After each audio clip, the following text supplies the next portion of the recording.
Well, good afternoon, good evening, good morning. Once again, new series for us here, the Midwest Days of Thunder Cup Series. Well, good afternoon, good evening, good morning. It's Rocky M 150 brought to you by Jinx Shifters. Well, good afternoon, good evening, good morning. Jason over here, Signature Esports.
Welcome to the final round of 16 cars here in the Midwest Days of Thunder Cup Series playoffs, presented to you today by Maverick Simulations. This is the Maverick Simulations 225 coming from North Wilkesboro. So we have a fantastic track to be in a elimination round here tonight, and do have a little drama to watch out for out there as these guys go around and try to make up spots and move on to the next one.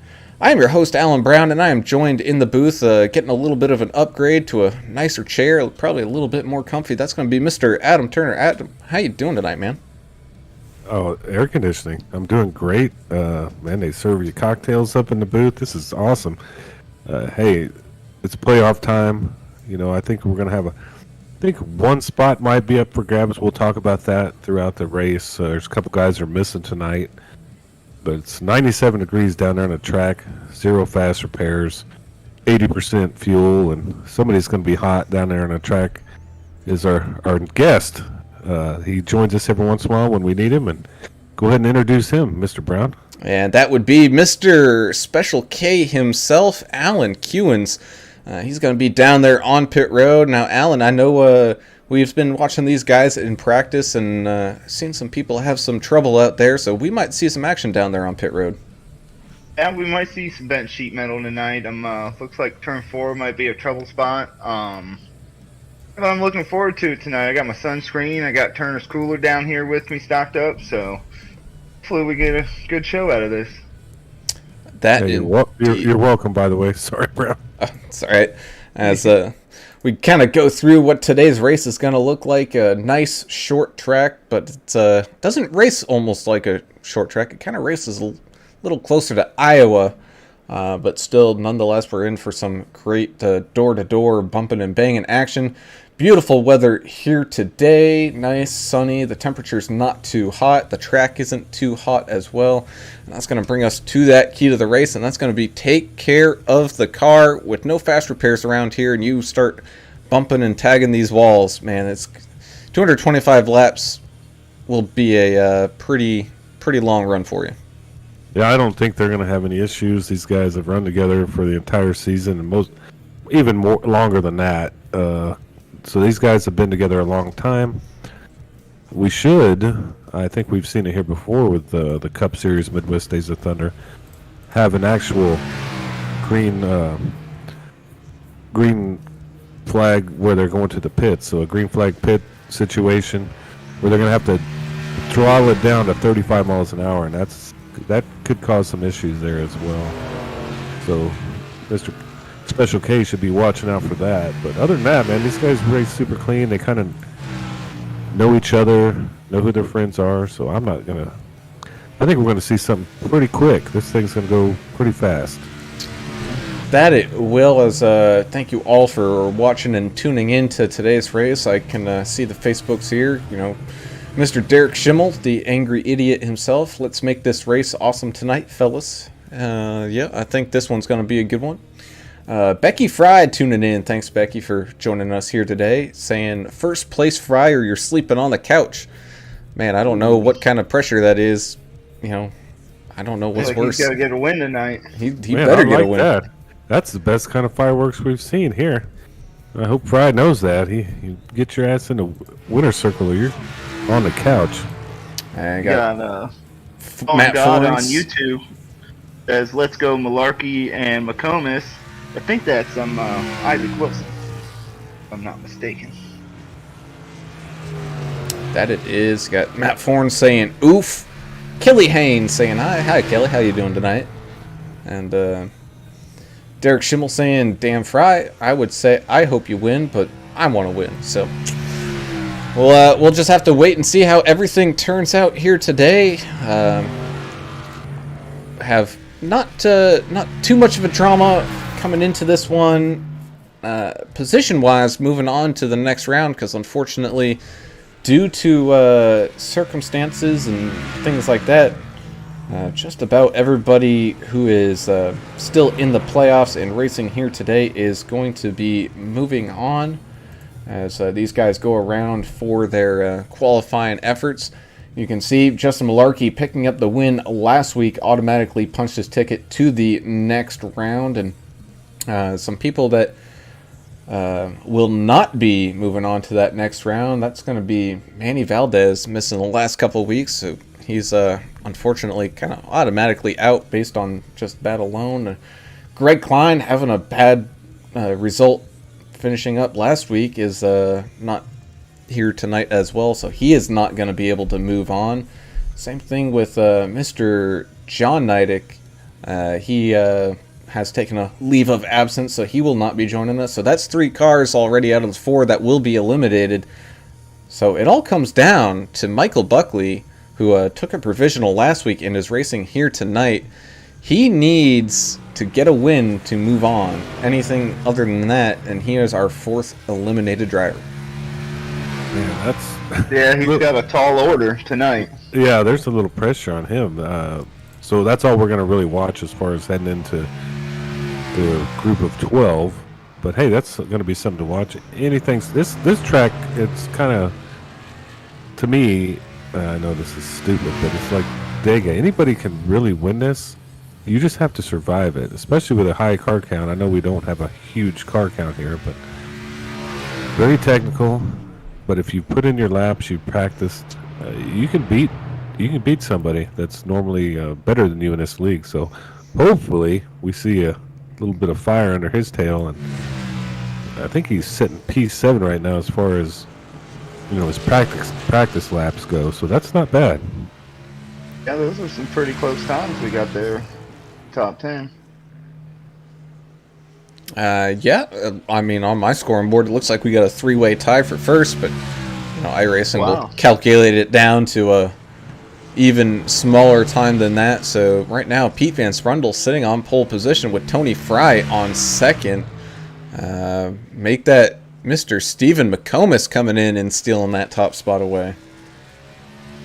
Oh, he's coming in hot. Yeah, I don't think I'd qualify here personally, because I think we're gonna see kind of how the race shakes out in the first couple laps. They're gonna either get super racy or they're gonna be super conservative here at the beginning. So we'll see. Looking forward to it for sure. Mr. Coons, you're gonna be racing in this series next week. What is your mindset here when you're watching these guys and thinking about going forward in this series next season? Well, I have raced a lot of these guys. A lot of these guys stepped down to the Xfinity series, so I'm familiar with them. With a lot of their driving, it's just going to be the car. We got a long off season, so I got lots of time to get some practice before stepping into the Cup car next season. Yeah. Well, are you looking forward to the Cup car, or do you think it's going to be more simple to drive than the Xfinity car, or have you done much of driving it? I haven't done much of it. I've done a little bit of it, and it seems to be more simple. The Xfinity car took me a while to get the hang of, and I just now feel like maybe the last 4 or 5 weeks that I've picked up my runs. I haven't got the finishes that I would like, but I feel like I've been running better. That's for sure. Now, we've been watching you. Definitely been running better as the season progressed. Yeah, as we do finish up qualifying here today and start to take to that grid and get on with today's race. It's gonna be a long one, 225 laps. Justin Barkley on the Facebook saying, "Let's go North-South Racing," and Grumpy Gramps Racing saying, "Let's go," and that's no malarkey right there. And I can assure you that is a malarkey right there. Currently sitting on pole position, Justin Malarkey kind of figuring out his, qualifying blues a little bit here. Able to take away pole position. Then you got the 70 of Stephen McComas going to be starting here in second. You got the 80 of Pete Van Sprundle starting third, with Tony Fry starting in fourth. The Iceman, Alan Slider Dixon, will be starting here fifth, with William Brown starting sixth. The 10 of Matt Forns in seventh, with Red Stick Mike Simone in eighth. You got Michael Buckley there, the must-win situation. He's going to be starting here ninth. And rounding out that top 10 is Mr. Mac and Cheese himself, Justin Barkley. Yeah, and then 96, super angry idiot, Derek Schimmel, 11th. 24 of Joe Neidick, 12th. 21 Michael Pimper out of Maine, 13th. Number 5, the owner of this league, Tabor Mowry, 14th. 16th, you have Corey Wakefield, and number 16 car, Corey Wakefield, in 15th place. And then you got another angry idiot there, the Italian stallion from Arkansas, Eric Fiorello, in 16th place. Looks like Mr. Derek Schimmel qualified tonight. That's a little uncharacteristic of him. You know what? That is uncharacteristic of him. As these things start coming down, I think he realizes wins definitely come into play, especially if you want to carry some points over into the next round to kind of alleviate a little bit of pressure to continue your way through these playoffs, as pace car starts us going around and around and getting ready to take this green flag. Got Grandpa Bill and Grandpa Cecil Giberson sitting up there in the admin booth tonight to make sure these guys stay nice and clean and make sure we have ourselves a great fun race here. As I don't know if we're going around one more time or not. No, yeah, it's hard to tell. It's hard to tell, right? Looks like we'll be going green next time by. So these guys all getting grouped up back together in for a kind of a smaller field, 16 cars, but still not too bad. And definitely expect some close racing, as this is a very short track. Yeah, and you talked about those grandpas there. Good big things to come with the Grumpy Gramps Racing. Check those guys out. And we got a big announcement for next season coming up. So here we go, Brown. Here we go. As the pace car coming down pit road. Everybody is ready to get the action here underway. Justin Malarkey, Stephen McComas leading us off down across the line into turn number 1. Green flag racing, off and running we go. Looks like Stephen McComas on that outside line is able to get a great restart. He's able to steal that lead away from Justin Malarkey, as he's now got Pete Van Sprundle looking up inside of him. But he's also got Tony Fry and Alan Dixon 2 wide sitting there right behind them as well. It was a great start for Stephen McComas there. He's able to get out 2 or 3 car lengths on the other guys, and now the other guys are side by side. Yeah, sneaky Pete Van Sprundle able to inch his way around Justin Malarkey, so he's going to be sliding up into that second spot. Looks like Tony Fry was able to take care of. As Pete Van Sprundle gets loose and down into the inside wall, no caution.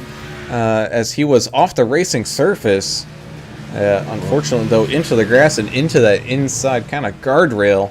So he's going to lose quite a few spots, maybe even a few laps as these guys continue to go around. Yeah, that's going to hurt It him. looks like he got a little too low there on the track and clipped the grass coming off of turn 2. Oh, you can't do that. It doesn't matter hot or cold tires. You do that here. That's something we hadn't mentioned either. That you hit the grass, and it's pretty easy too. You're gonna lose control, and we saw it with Sneaky Pete. But that's okay. He's gonna make it to the next round.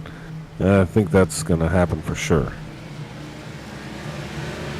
As Tony Fry slides up into third place, he's trying to work on that back bumper of Justin Malarkey right now. Is behind him, he's got William Brown and Alan Dixon having a little bit of a battle. And keep your eye on that 27 of Mike Simone, kind of in a muddy-looking car here today, which is pretty cool to see.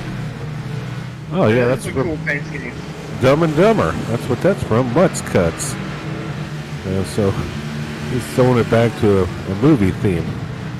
I wish he had the big floppy ears on it. I wish you could do that. Wouldn't that be? That'd be something. You may bend it around, put the sheet metal, make some ears out of it if he crashes here. Yeah, we might see that later. It's the 22 of Justin Barkley dispatches Matt Forns to take over 7th place. The wonderfully pink number 10 Rainier beer car at Matt Forns.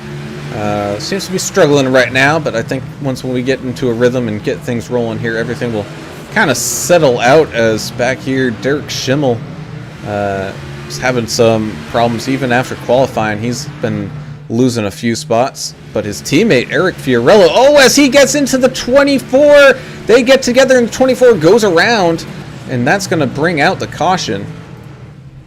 Yeah, that was just racing here on turn 4. Like we had talked about earlier, I think people get a little loose. Eric might have got a little loose there. Wow. Yeah, and I think, listen to the radio, I think Eric owned that one. He just got loose there.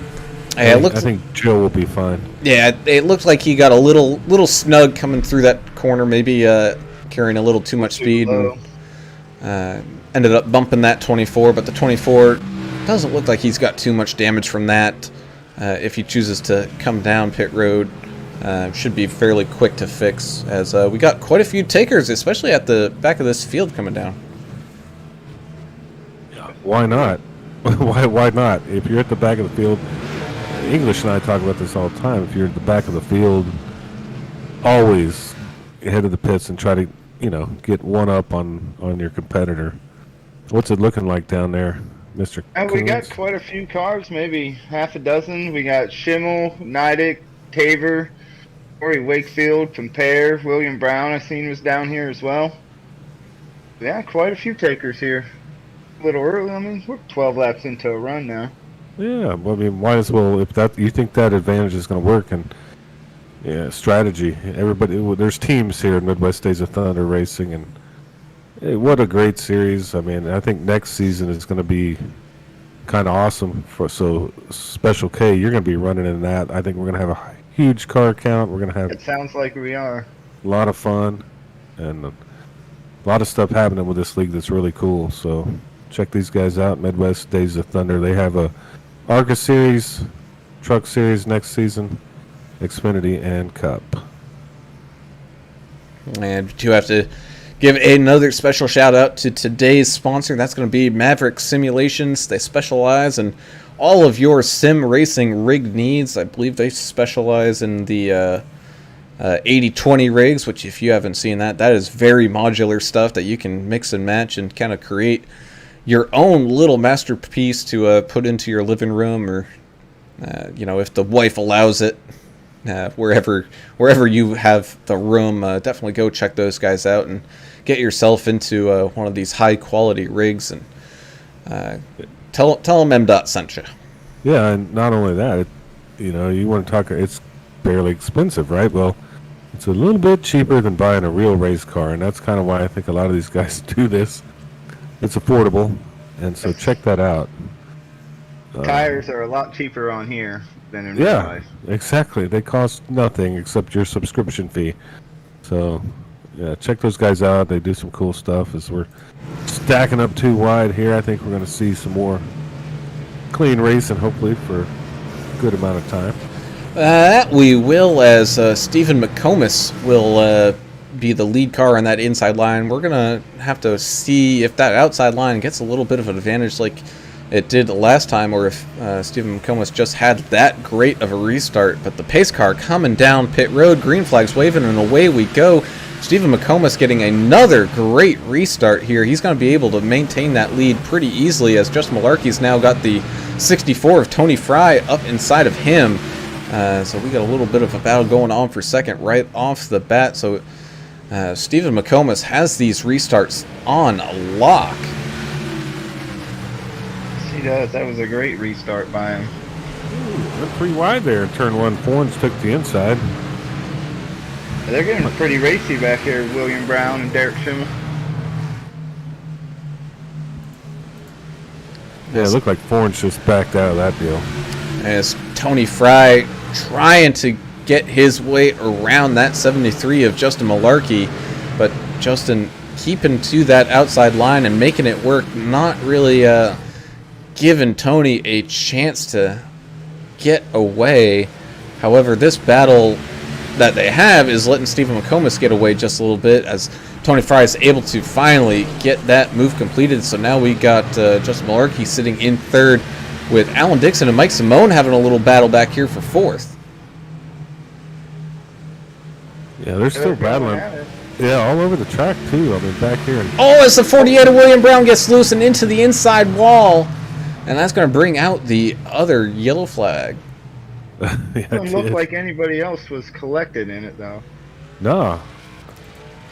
And that's, I think, what we saw there with Brown. Yeah, he got loose in four. We talked about that, guys. Yeah, I mean, that's going to be the trouble spot. yep. And it has been for me. I know I'm retired now, but we talked about it earlier in our pre-race meeting. That four is just, it's tough coming out of there and trying to, you cannot stand on that gas. You just can't. You got to kind of ease back into the throttle. And thankfully for that 48, he wasn't hitting any walls or anything like that, and everyone was able to sneak by him just all right. So he's able to move on really with no damage other than maybe a little bit of pride damage there. But More takers down here for you. Special K in the pit road. Oh, yeah. Yep. Got Alan Dixon, Horns, Pete Van Sprundle. Looks like Stephen McComas is going to continue to stay out, though. Yeah, I mean, he's going to stay on that strategy. The tires aren't really worn in too much here, so I don't blame him, especially since he's leading this thing. Everybody wants to win, you know. And speaking of winners, what about those angry idiots we're missing? I'd like to give a shout-out. I don't do shout-outs, but, you know, our boy English and Mr. Klein are down there. They actually know each other in real life, and they're having a good time down in Dallas. That's why they're missing this race. And I guess they let English back into Texas. Must have cleared that thing up with the authorities. Yeah, Well, funny there's a you lot. mentioned from Texas. We got an Adam S. and he says howdy from Texas. Fallen God says let's go speed gaming, and John Boy Media says let's get that one. Well, I'll tell you, Adam S., I think that guy's name is Scattered, and he's down in Texas doing it up with the rest of those angry idiots. So, hey, shout out to those guys. I hope they're having a good time. Wish we could be there maybe next year. But that's another thing about, you know, iRacing and the stuff. These guys met over iRacing, and they're become like real-life friends, man. This is a really cool genre of computer simulations. And Brown, you can talk about that. You know those guys, but it looks like we're going to race here in a second. yeah, we're about ready to try to get back going green here, and just a moment with Stephen McComas still leading this one off. He's had these restarts on complete lockdown here, so we'll have to wait and see if the 64 of Tony Fry's got an answer to that one. I know Justin Malarkey would like to see what that answer is, as he's been struggling here a little bit on these restarts. Mike Simone, he as well hasn't had pitted yet, excuse me. He's going to be starting here fourth. Same thing with Justin Barkley. He's going to be here in fifth. Those are your only people that have not pitted yet. So kind of keep an eye out on these longer runs now, especially since we're 25, 26 laps into this thing. Even though some of them have been under yellow, things happen as the 70 gets another fantastic restart. Well clear of that 64. Able to hold on, but the 73 able to sneak by and get around the 64 without a issue. So that's going to leave a little bit of a backup behind him, though, as the 22 of Justin Barkley is trying to get around Tony Fry right now himself. He's been kind of hauling butt up through this field, up 7 spots right now, trying to take away and move up to second. But be on the lookout, because there you've got Taver Mowry in that 5 car. He's making his way up here to the front, trying to get around Mike Simone as well. Oh, this looks like we got a good multi-groove racetrack here. You can run the top, you can run the bottom. Yeah, Side-by-side racing. I like what you're doing. You're taking notes for next year for your Angry Idiots team. And you should be, because these guys are pros out here. And you're like you said, they're running all the way back here to 14th, 15th, too wide, kind of figuring out what groove they want to be on. I'll tell you what groove Mike Simone doesn't want to be on, and it's the one that he's currently on. He's been losing position after position as he kind of gets freight trained out there. Yeah, looked like Brown kind of went high, almost hit the wall there. Yeah, they're just still early, feeling each other out. We're on lap 30. We have, 195 to go. Long way still.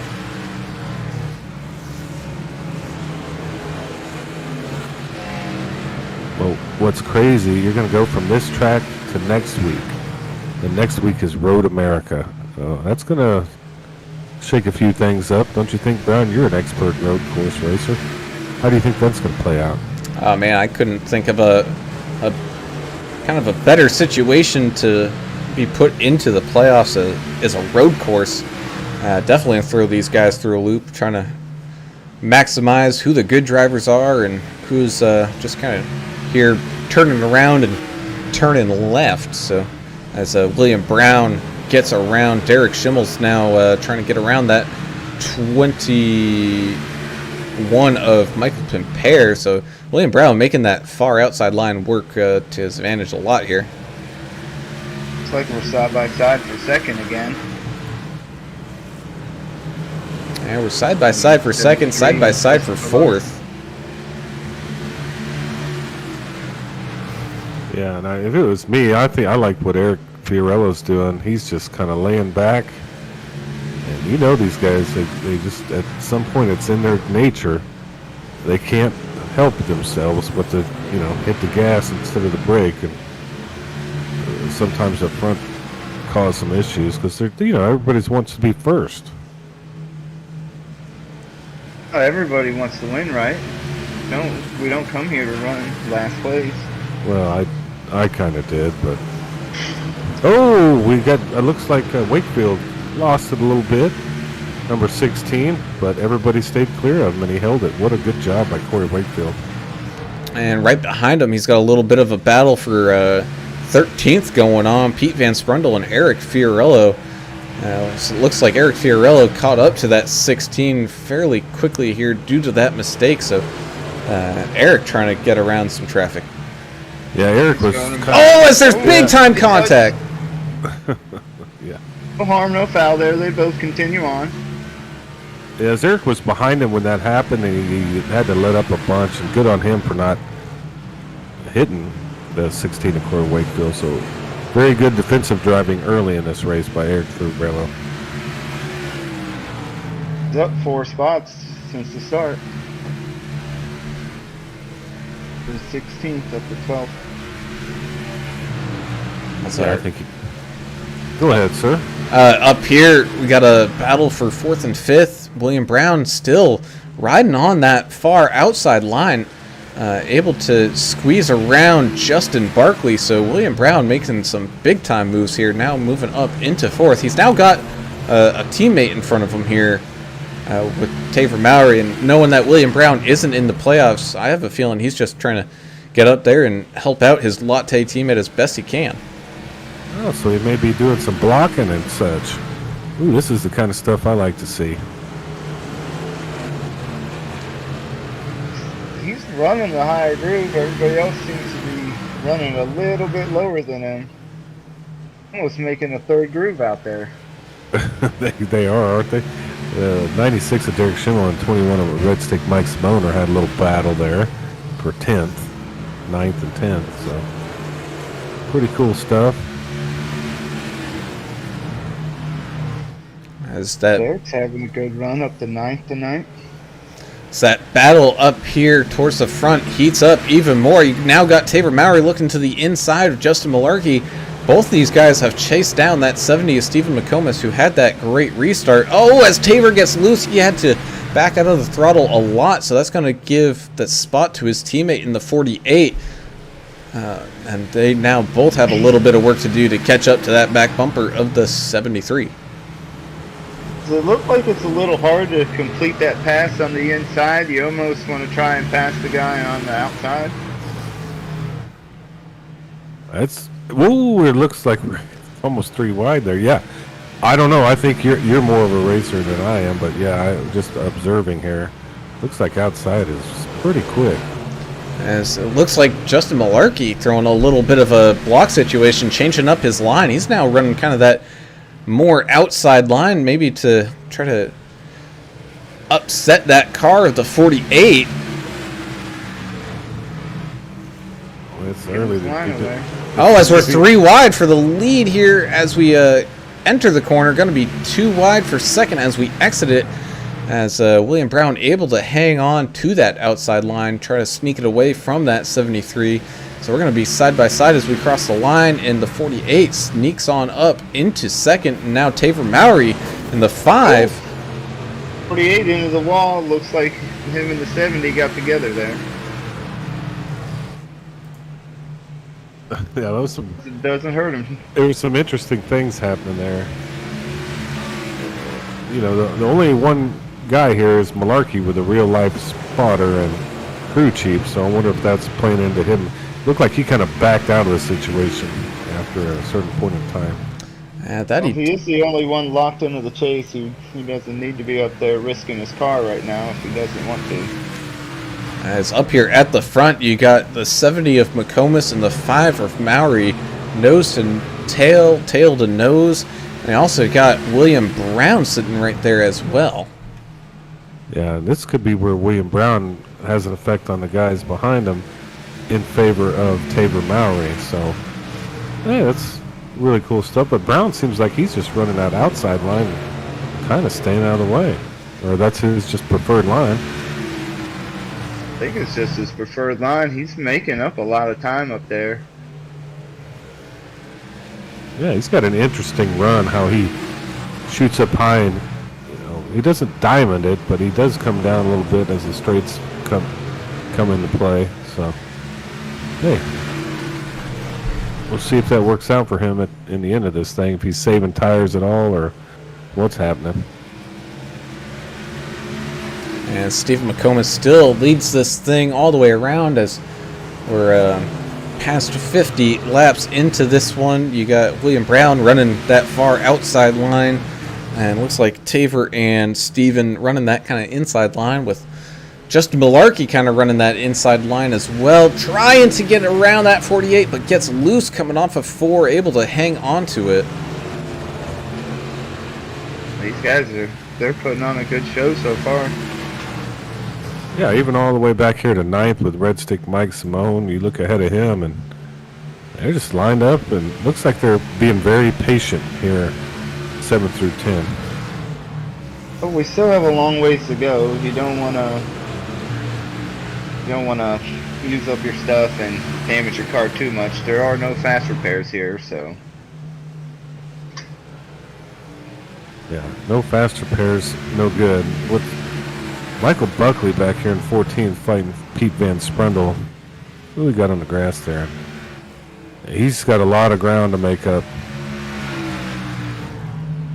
I think he just might be biding his time, realizing, hey, if I got a clean car here at the end and, find myself up towards the front, I got a chance of winning this thing. And like we said, he does need a win to move on. It looks like Taver's took over the lead. That he did, and without too much of an issue there from the 70, as William Brown sneaks up into second there as well. Yeah, old Taver's fan club's probably happy about that. He's going to get him a little extra bonus point for leading the lap here, as long as he doesn't hit the wall. So, good to see him up front. I know he works really hard doing this stuff, and racing and working for the league. Red Stick Mike's, he's on a little tear here. He's really having a good run so far. See, come to expect that from him. You would think so. Now you got the two teammates on Latte up there at the front, Taver Mowry and William Brown. You got Stephen McComas sitting in third with Justin Barkley in fourth.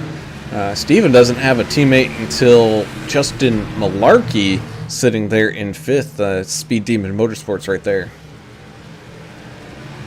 Yeah, Justin Barkley, he got up into the middle of them and split them up there. He's probably eating some macaroni and cheese or something, you know. Alan Dixon, that guy's smooth as ice. We don't talk about him a lot, but there's a reason. He doesn't cause issues. He's just kind of consistent and stays the course. And he's running real well tonight. So they're still side by side for third, trying to get this thing all figured out between Stephen McComas and Barkley, side by side racing here on lap 61.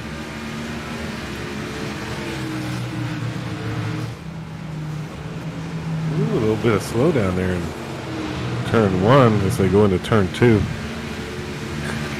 What do tires have an effect now at this point? We're 62 laps in. Some of the guys pitted on 11, some of them 21, and a few of them there haven't pitted at all. Oh, McComas and Malarkey, I don't think they've pitted at all. And Taver and Brown, they've both pitted, so some new tires might be having a little bit of effect right now.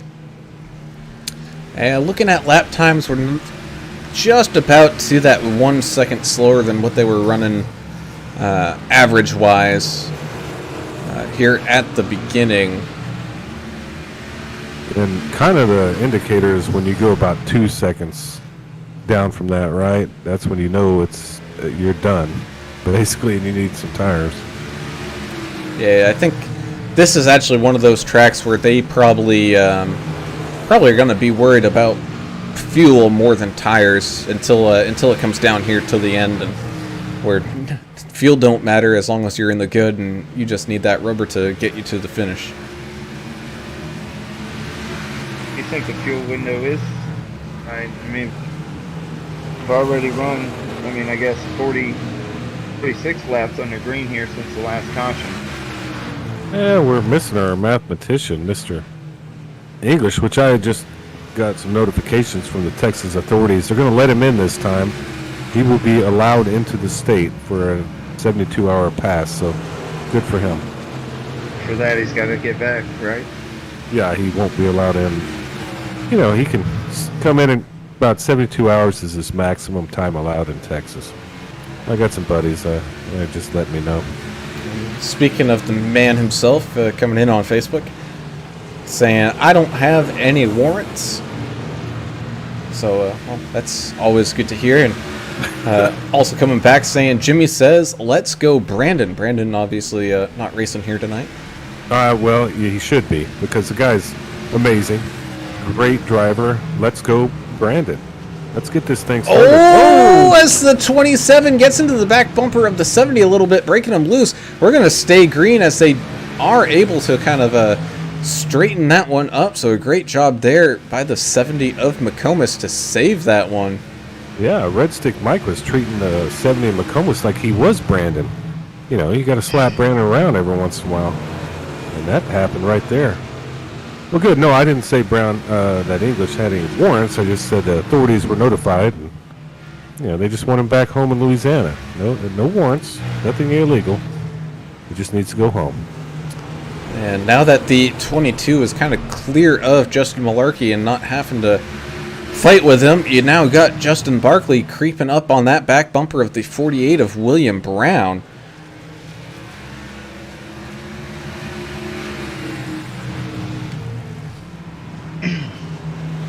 Yeah, there's about to be a three-way battle for first here.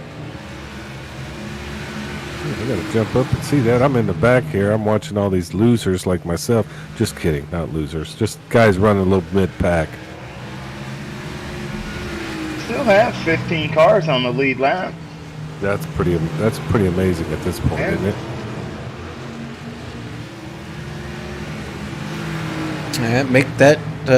Make that 14 as Corey Wakefield does go that lap down. He's next car in line for that lucky dog spot. Joe Neidick needing about 13 lucky dogs here, which by the looks of how things are going right now, he's probably not gonna get those. No, I don't believe he's gonna make up his 13 laps tonight. That's all right. He was pretty securely up in there points-wise, so he should be fine, even finishing 16th here today. Because like we said, you know, really the biggest question mark is Michael Buckley in that 26. Because if he, by some miraculous miracle, ends up getting the win here today, that's when we start throwing the kitchen sink and some wrenches into the plan. Yeah. So, but you're saying there's a chance, though, right? So you're saying there's a chance. There is a chance. Looks like Matt Foran's having a bit of an issue coming out of 4. Let's go back and take a look as we still go green flag racing here. You can see him going through turns 3 and 4 right now, and coming off just, man, breaks loose on him. Hard hit into that inside wall, spins him around. He's able to keep going, but that... I need to watch his temperatures. He's got a little bit of front end damage. Yeah, there's some bad problems back here in the back. Eric Fiorello and Corey Wakefield. I don't know what happened. Oh, there. no. Eric Fiorello got a ton of damage there. Let's have to see what happens. Oh, no. Looks like the 16 and the 25 got together. Yeah, I didn't happen to see it, but I'm going to tell you this. Eric Fiorello, he's going to make it into the next round of the playoffs, and you need to watch him in these road races. I know for a fact he's very polished at road racing, so I think he's going to be fine. Yeah, it looked like the 25 might have had his bumper snuck up on that outside just a little bit as the 16 came up, and that's kind of what caused our issue here today. And now just about everybody coming down pit road, but you can see there that 25 Coca-Cola machine, man, that thing is hurting for certain. Yeah, I'm down here looking at it. It's missing a hood. It's about every quarter panel's bent. Hell, you don't need a hood here. As long as the engine's okay, he'll be fine. But like I said, he's already in. I wouldn't worry about him. Next week, I think we're going to see some surprising things out of him. And the road course is kind of his deal, so hey, it happens. I think the tires got a little slippery maybe there. Yeah, he was getting over 50 laps into a run there. All right, Kewins, who did Dixon pay off for that quick pit stop? Running a 13.8 in the pit stop there, which is by far the quickest I've seen in quite a while, man. That's a super quick spot, helping gain quite a few spots. He's going to be able to start third here. His little digital pit crew, they was just on it. They hit the lugs just right. Well, he may have been using MaverickSimulations.com. If you guys get a chance, y'all need to check that out, MaverickSimulations.com. These guys have it all. You want to get a little faster? Look at their website. They can help you out. They have pretty much everything, top to bottom, as far as iRacing is concerned. Really awesome site, and glad to have them on board as a sponsor tonight. I'm gonna have to look into him after this race here. Yeah, really cool, man. I mean, like I said, it's pricey stuff, but look, you're not buying a race car, are you? Oh, And you're not tearing anything up, so if you're into this, and a lot of people are really into this, as we know, definitely you can get an advantage if you check the website out and get some stuff from those guys, Maverick Simulations. As Tommy Stanley tuning in on the Facebook saying, great race so far. Yeah, Tommy, it's been good. Thanks for joining us here today. And it's exactly what it's been. It's been a great race so far. I mean, yeah, we've had 3 cautions, but 3 cautions spread across 83 laps. Still a pretty good deal as we go back to green flag racing with the 5 and the 22 side by side as we go off down into turn number 1. Looks like the 22 taking a very deep line there on that outside, able to just get a nose around the 5. However, the 5 running maybe his preferred line down there kind of towards the bottom, able to just squeak by and able to hold on to that position. You had the 31 of Alan Dixon having a pretty good restart, able to hang on to third with the 21 of one of Maine's own, Michael Pimpere. it looked like the 22 tried that William Brown line on that restart, and it didn't quite work out for him. Speaking of that William Brown line, looked like he took it 3 wide coming out of 4 there to pass Sneaky Pete and Matt Forns, trying to make his way up. I don't know if he had an issue or what, but he started way back there on that restart, and he's got a lot of ground to make up to get back to where he was running, as the 73 and the 64 having another great battle up here.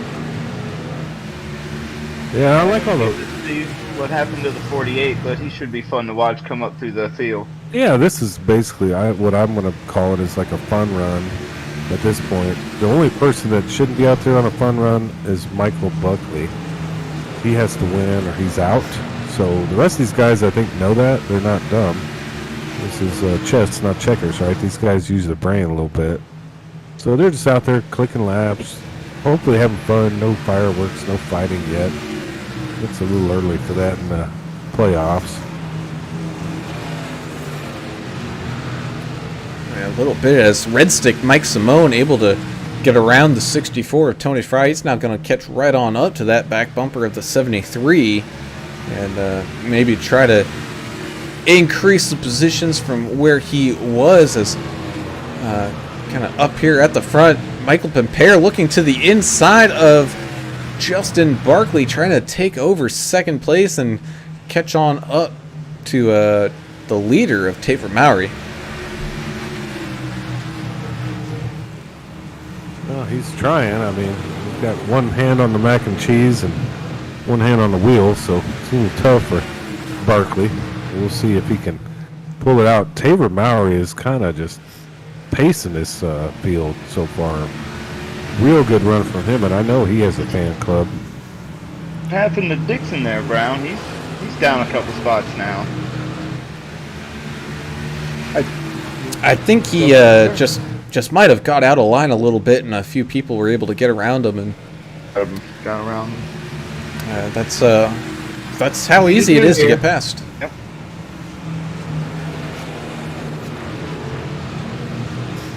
It's the 73 of Malarkey's able to get around the 21 of Pimpere and try to sneak his way back up there.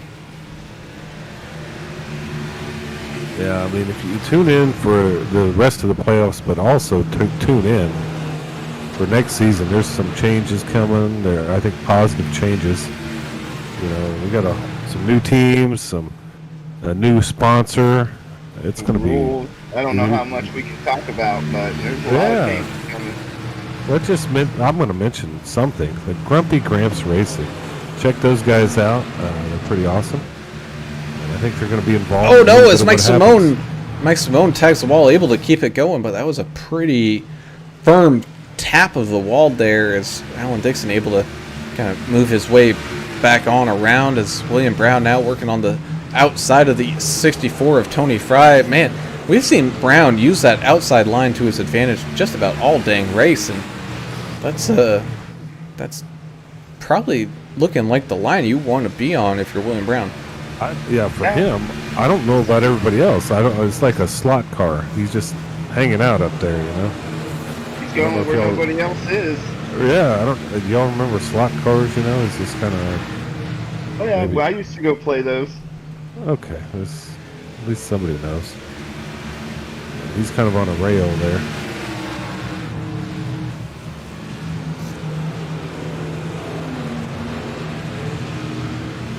Battle here with Simone, Dixon, and Brown.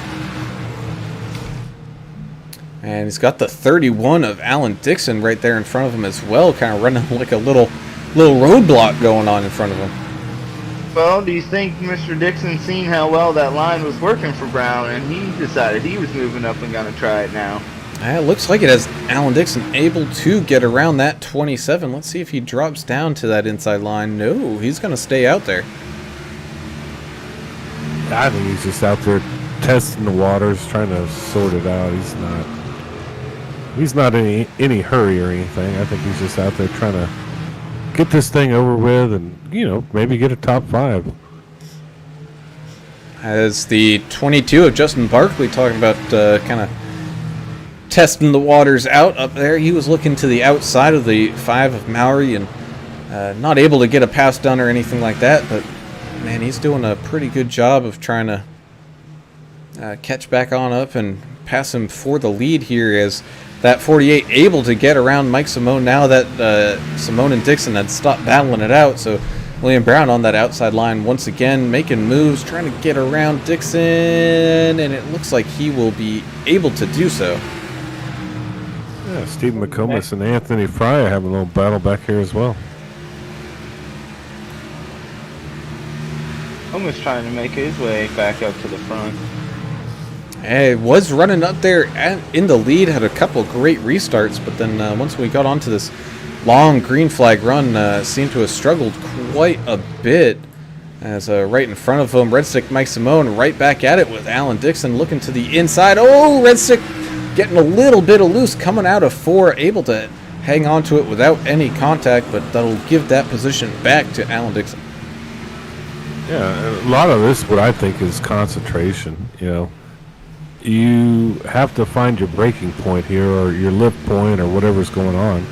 And sometimes when you have somebody kind of battling with you, you tend to kind of lose track and focus on what's going on out there and where your point is. So I've been there a little bit. And that's kind of what I think is going on. No, nothing major, but is that something you think about? When you're out there. And does it get more intense though when there's somebody around you when you're trying to hit your lift or breaking point? Especially on the restarts, because everybody I seem to break a little earlier than other people too. So that kind of gets me in trouble.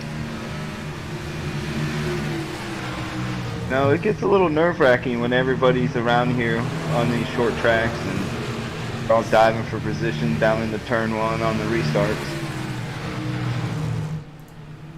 As Alan Dixon now moving back just a little bit, and Steve McComas now sliding up on through. Grumpy Gramps on the Facebook saying, can we get an in-car report from Matt Forns for about why he's been so slow? Hey, if we get another caution, we just might have to ask him. Let's do that. We get a caution, we'll bring him in. But I'd like to hear, that is actually probably a good idea. His car looks clean. I don't know what he's doing back there. Maybe his meal was served or something like that. Oh, he did spin it off of turn 4 earlier in the race and brought out a caution. Yeah, it's all in the past. He's looking pretty good. His car looks pretty clean. Unlike Corey Wakefield's, who's, I know he's from Maine. He's got a campground there. It's just tore up like crazy. As 73 of Malarkey looking to make a pass on the 22 of Barkley up the inside.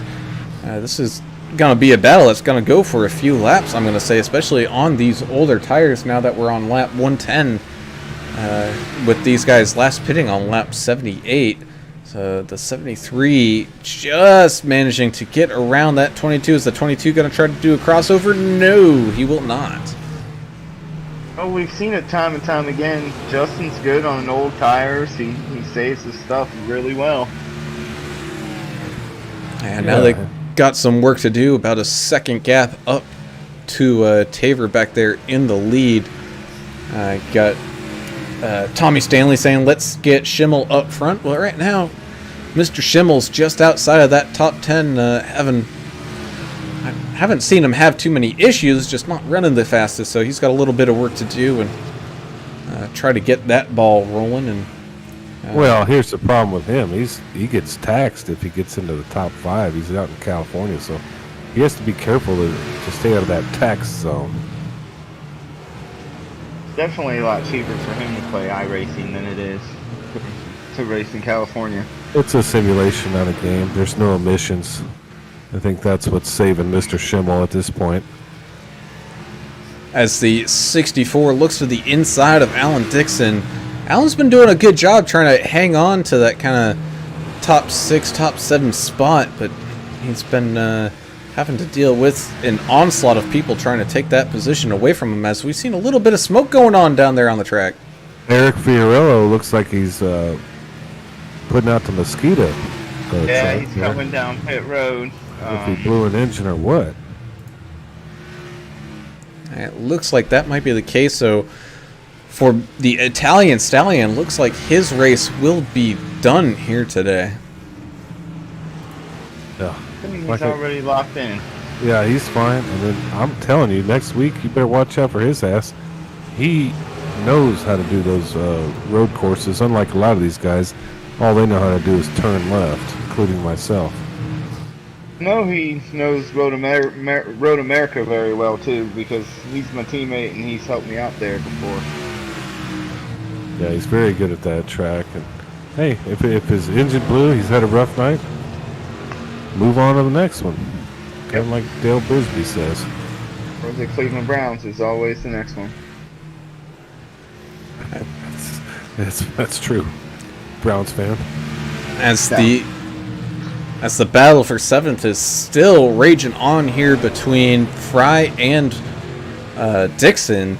Dixon doing a great job. Oh, as he gets into the wall, bouncing up and down the track, able to finally keep it together and kind of hold it up there, but he's going to lose that battle and an extra spot to Stephen McComas there. I'll tell you who's not having a battle. Derek Schimmel. He's out there by himself in 11th place. Oh, never mind. Looks like he's got a little problem there with Joe Knightick in 24th. I don't know if... Joe's like 18 laps behind, so... Derek's just kind of running. He's just hanging out in the Mountain Dew car. Yeah, he started 11th. He's running 11th, staying out of trouble. He may be happy right there. He's going to go on to next week in the playoffs, so... Why not? Why cause anybody else any pain and anger? As we're still early. We are still early, as we're kind of getting to that 100 laps to go point here today, as Alan Dix is now getting some pressure from the 26 of Michael Buckley, trying to make up some of those much needed spots. Did you say we still have 100 laps here to go? Oh yeah. Oh lordy. I have to take a commercial break at some point for my own self. Not for y'all. Y'all keep it going. But hey, it's kind of what we expected. A couple cautions, nothing stupid or nothing crazy. These guys are good. I'm looking forward to next season more than anything else. With some of the guys like Alan Coolins coming up there and getting involved. It's going to make for some awesome Friday nights. Yeah, I'm excited for it. It sounds like we're going to have a great size field. Maybe even bigger than what we have for Xfinity on Monday nights. Yeah. Midwest Days of Thunder, I think they have a formula here. It seems to be working. And they're adding the truck series, which ARCA trucks, Xfinity, and then Cup. I mean, it's pretty awesome. Really NASCAR oriented, and we have teams, we have team points, team standings, all that stuff. So it's really pretty much trying to model it off of real life real life NASCAR. Yeah, I think we're going to get stage racing in the Cup Series next year as well. So I've heard that as a rumor as well. Yep. yeah, I'd say it's a rumor, innuendo. I don't know, but we could see it. So look forward to that. Back here, 411th, Sneaky Pete's caught up to that back bumper of Derek Schimmel. Looks like Derek really wanted to come down and maybe get some tires here soon, as he's been running some fairly slow laps compared to where they started this run, and that kind of goes all the way across the board. They're running, again, a little over a second slower than what they do on the fresh tires, so these guys have some wear on those things. Yeah, we're into about 50 laps since we pitted last. Yeah, I think that's and it could cause an issue here where somebody slides up or slides down or across, because yeah, you can kind of tell, especially with Derek. You know, he's our guinea pig here because we're paying attention to him. But 2 and 4, it seems to be a little bit harder on those tires when you start losing tires. Lap cars racing in front of the leader here. Tabor gives the 80 a little bump. Hey, I'm trying to come through. Oh, as the 80 gets loose and turns down right in front of the leader of Tabor, sending them both down and Tabor into the grass. That's also going to bring out the yellow flag. I don't even have words for for that. Okay. Well, we might have our drama and our fireworks for the evening. I was hoping we wouldn't. We had a few last week. I don't want to talk about it because I've been told not to. Derek Schimmel coming down the pit road. Wow, I didn't see that coming. I was just kind of watching Derek there. And what do you think happened out there? It looks like the 80 just got a little loose and started drifting down the track where the leader, Tabor Mowry, was. And Tabor just had nowhere to go other than get hit and get sent. It looks about everybody's coming down pit road, but the 80 and the 96, they was racing to stay on the lead lap, and Tabor was coming up on him. Maybe he was a little too aggressive, and he could have held off and waited, but yeah, and he could go get through it. Just a quick vantage point that I had. I that's kind of what I thought. Tabor could have lifted there, but I'm not going to blame him. He's a leader. He wants to get through that mess that's in front of him. So, It's short track racing. Yeah, it really is, isn't it? I mean, somebody named this track. They said it runs more like something. Was that you, Brown, that said this? It's short track, but it runs more like a different track. Hey, it runs a lot like Iowa. It's... Yeah, I thought that was interesting that you said that. I can see it now that we're into this. It's just a little bigger Iowa, right? Yeah, it's smaller. Well, it's a smaller Iowa where you do have to brake and slow down into the corners and whatnot, but you can kind of see it turns into, I can't say a one groove track because we've seen William Brown use every line known to man to make up all these spots, but it gets very difficult to pass here, especially when the tires go. Yeah. No, I think that now that you said that, and I couldn't remember because I'm dumb, but it does if you get on one of these cars and watch them at Iowa, it's the same, almost surface looks the same, the grooves look the same. It's just shorter here, just a little smaller version of it, not as kind of similar, obviously shorter.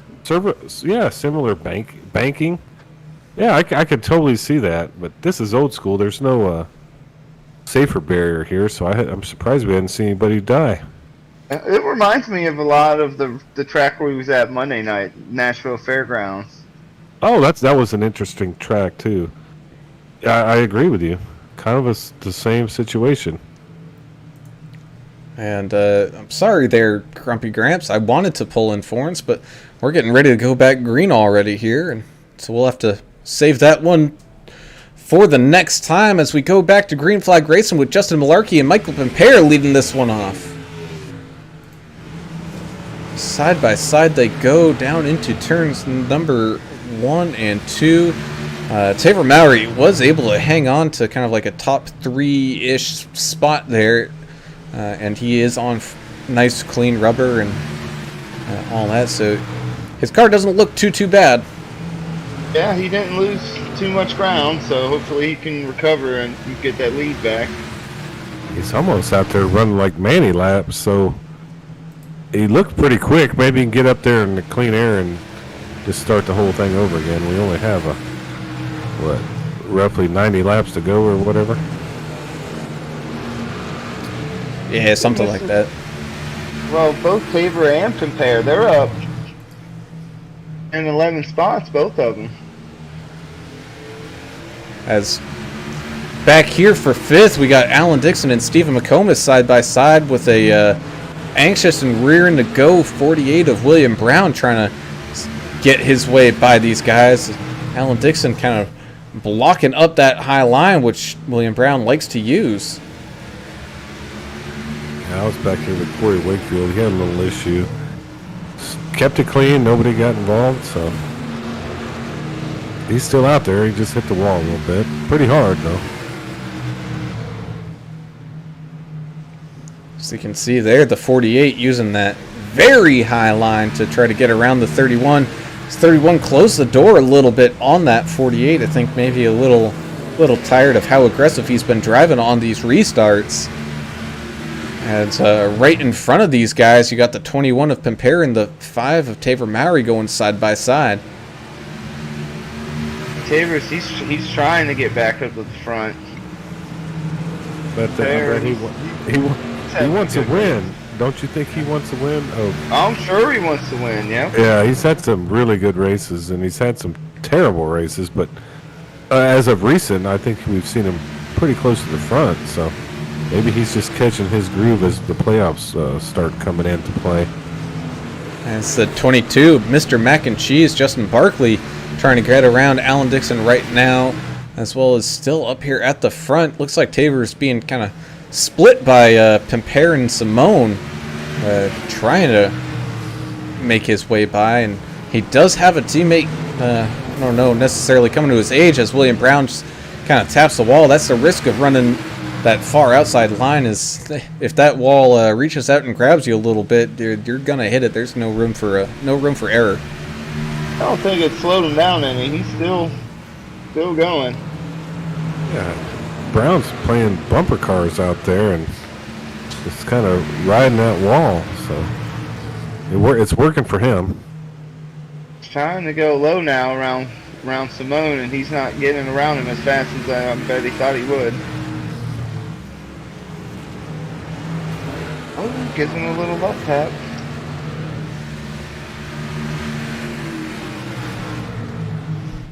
Yeah, you know what they say. It's just to let you know I'm there. Yeah. As Taver still struggling trying to get around that 21 of Pempere. Looks like a Sneaky Pete coming down into pit road once again here.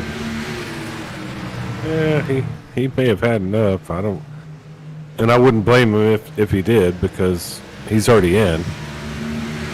So why stress yourself out at this point?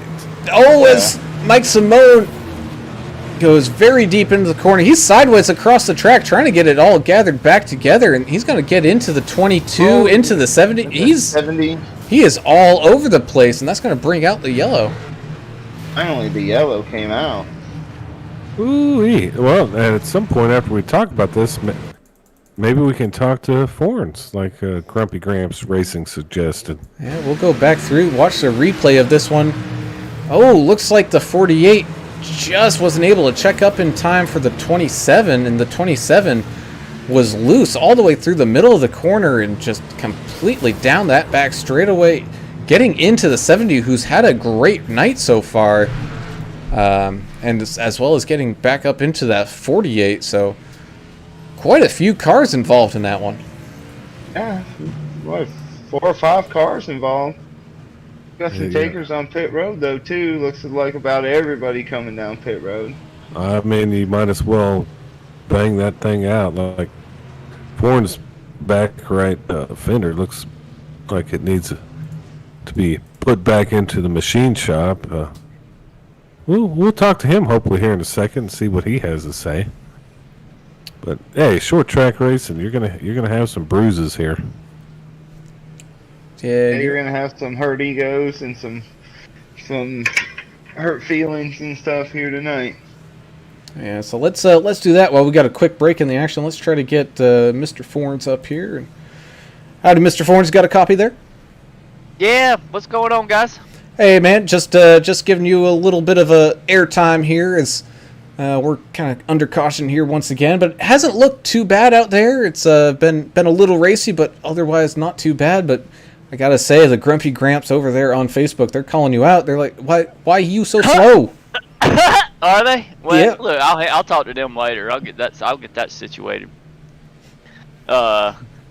No, it's been a fun race. I haven't done too well. I've been hanging out in the back most of the race, but spun myself out by myself. But other than that, short track racing. It is what it is. Yeah, Still pretty on the much. lead lap. There's still chance. Yeah, you still yeah. have a chance, but pretty much everybody's kind of locked in. We talked about it. I think Buckley has to win this thing. So are y'all just out there kind of having a fun run and enjoying it? I am. I know I'm kind of locked in to move to the next round. After that, Right. my only chance of moving from there will be to win Talladega. Which we think you will, right? You're the underdog, but you're going to win it. Oh, of course.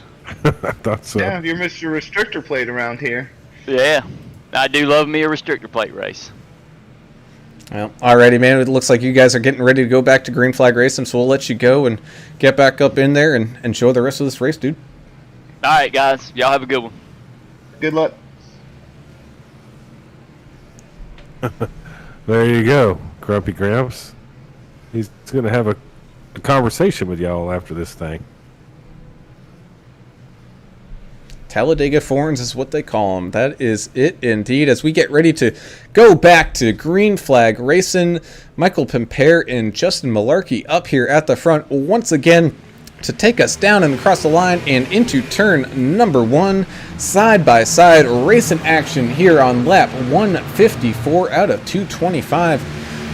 Man, although this is a 225 lap race, all these laps have been coming fairly quick. It's been relatively clean race. Yeah, we've had a few cautions here and there, but everything's been fairly well put together here.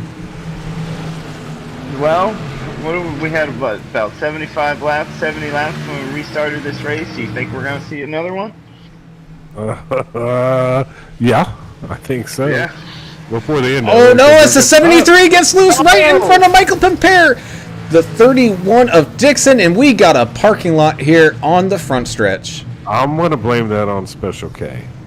I think a curse just happened to you, but yeah, Pimpere got into Malarkey. Wow, go ahead and watch that one again, Brown. Yeah, it looks like Yeah, I might have caused that one there, guys.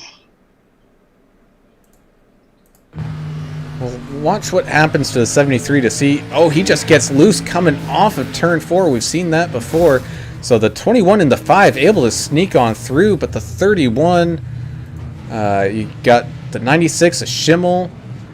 Looks like you got Michael Buckley and that DeWalt car getting involved. The 48 of William Brown getting all piled up. Same thing with the 22 of Justin Barkley, Mr. Mac and Cheese. Yeah, that was pretty. I mean, this pace car is working harder than Realmus is point extra at this point.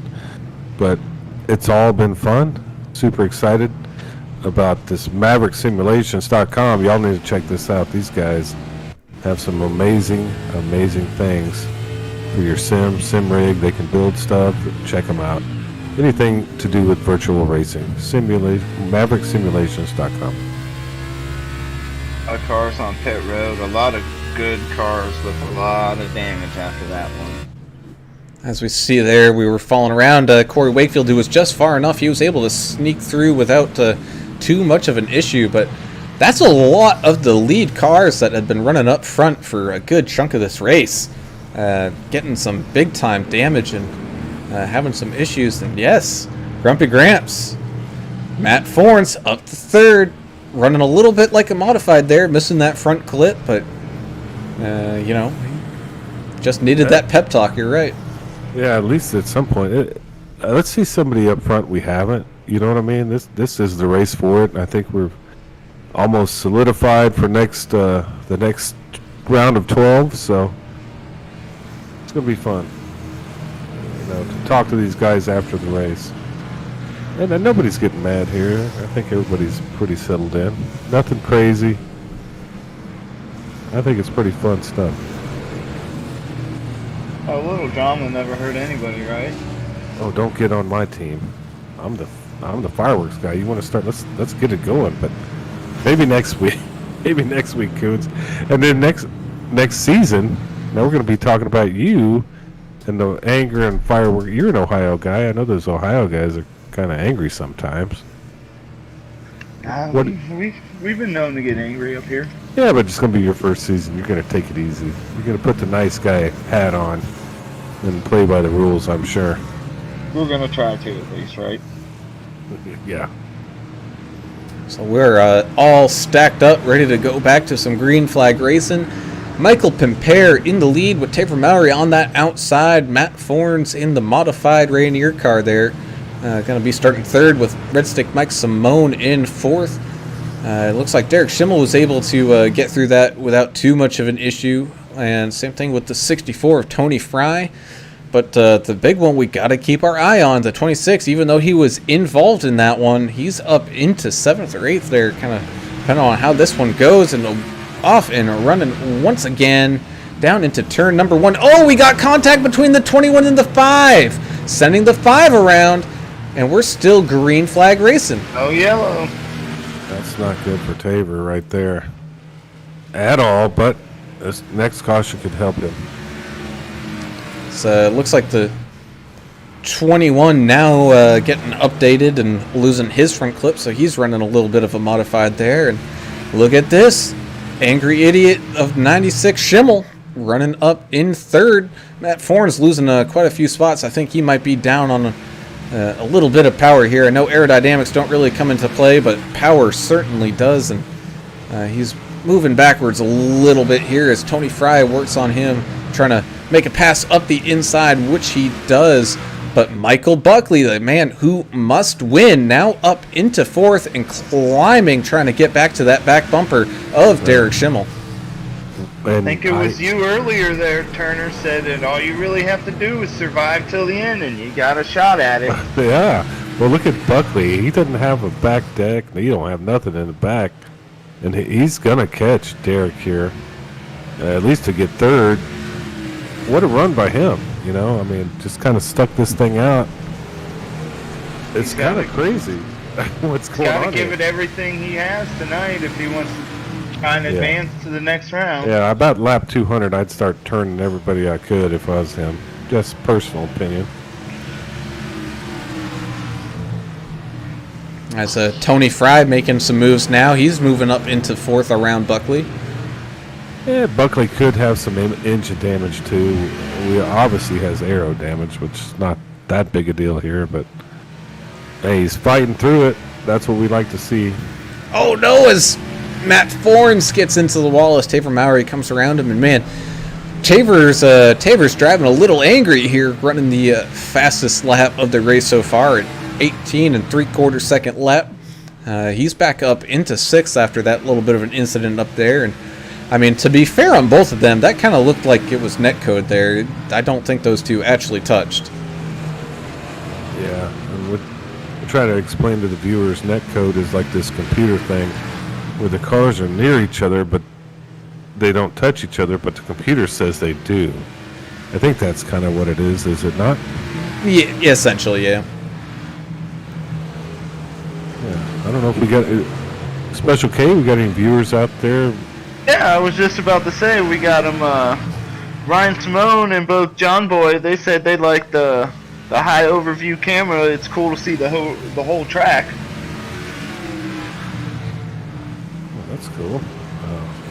Look at Taver Mallory, just like he just said, he's got ants in his pants. He's on fire right now.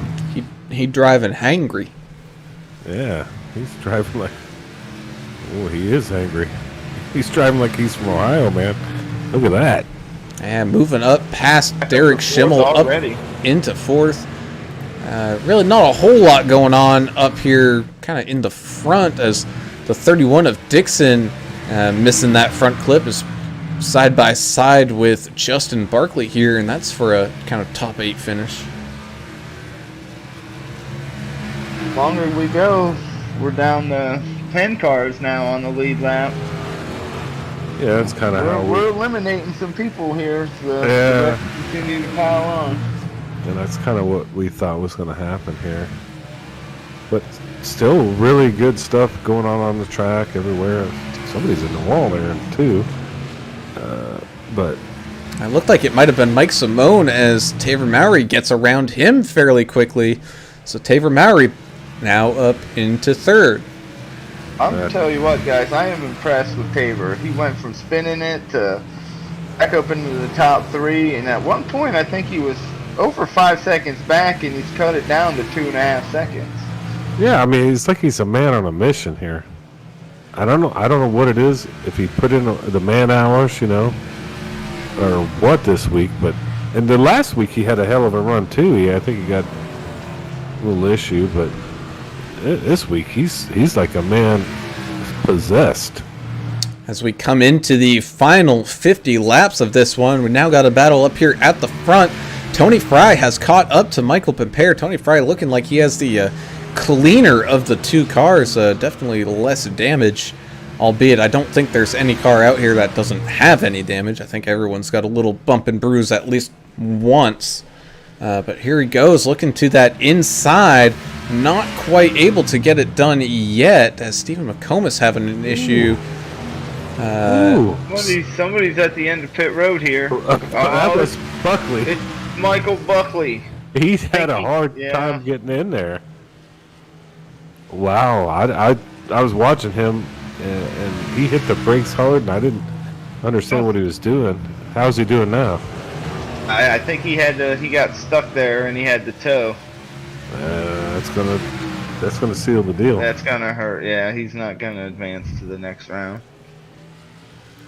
As he's going to go at least a couple laps down by the looks of it here. And Tony Fry able to get around Michael Pimpere, so Tony Fry up into the lead of this one. And I think these guys do got to be careful, because here comes Taver. He's been hauling butt. Yeah, he's been putting it down, that's for sure. I know his fan club, his grandmother, and all those people that are watching were probably happy to see him surviving. Well, John Boy on YouTube said, "Come on, Tony." He's pulling for him. Oh, Tony Fry. Skaturd from Texas just told us what a great job we're doing. So thank you, Skaturd. We appreciate it, and hope you're meeting all them Texas and Oklahoma boys down there and having a good time.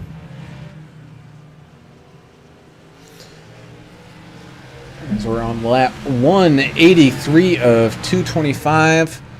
We'll follow this kind of run that Taver Mowry's been on, but we're going to take a quick break for some station identification and be back in just a moment, folks, for the remainder of this race. And boy, oh boy, is it going to be a good one.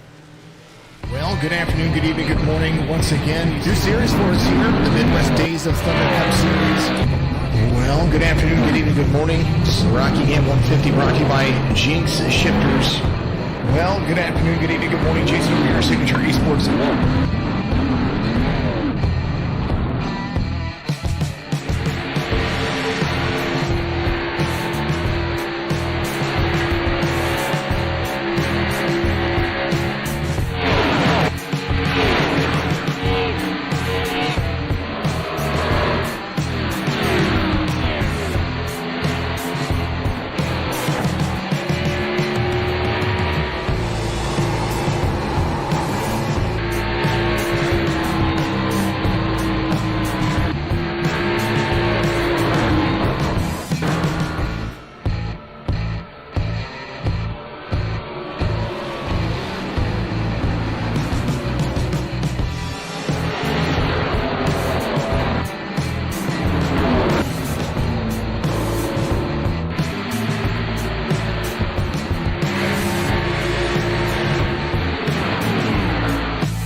And welcome back to this night's race in action. As we saw there, Taver Mowry getting around Michael Pepper pretty easily. He's now working on Corey Wakefield. Whoa, boy, getting a little loose coming out of that corner, but able to make that power stick. But Tony Fry still continuing to lead this thing. He seems to be running a little bit quicker and starting to run away from Taver just a little bit, trying to get as much room as he can as we're quickly approaching this final 25 kind of lap stint here, as we got quite a few people all relatively spaced out, give or take. I mean, right now we got Derek Schimmel fighting with Joe Neidick, and that's a lap car versus a lead lap car. And